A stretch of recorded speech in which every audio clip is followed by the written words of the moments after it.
Resti oro rasta rest reo Mamantsy koa iha. Zao na fa mivolanao. Eka, lafa omeo aho. Apahako any ty fa tsisy resaha. Na koa rasta, tsy izy zany koa zay manenty atoa io. Laha tany any ty mivilia.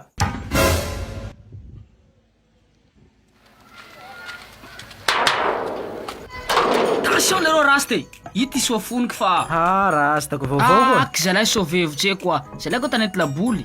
Ako tsy tafa zay rasta Fa manino? valiko jabely tsy raha zaka korakorakinao ja minono amiko ao.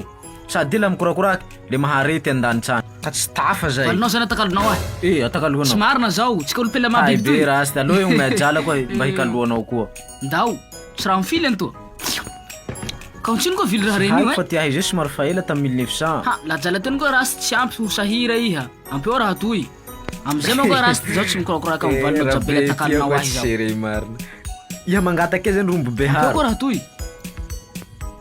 Tsy mila miampy zao koa hiny. Sika tsy etoka dehandehany hivily raha zao. Ana amizay tsika manenty azy hoe ampy sa tsy ampy. Vilio koa raha zay. Bao fa hiaraky mbô tsika. Ndao fa hiala. Tonga de mihentsena sanjy nefa zao kanikany avao mipolo eto tsy notanjaha valinao manasa tsozo ao fa ilirako ao. Panao katsy io. Miala aho. La misy raha mahazo anao. Panao katsy. Eka koa panao katsy io. Katsy? Ababakao. Ndao koa. Dinisao aho. Ia handiny eo. Le voay koa raha to fa matahotsy tsozo. Tangirifitsy tsy nobaka vatany.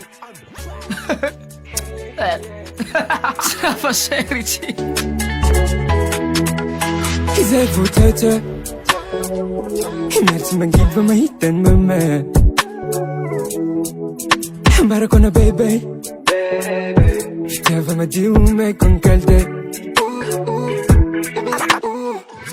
Hiatrako tsy asa fara Aminao zao mama maleme Hiatrako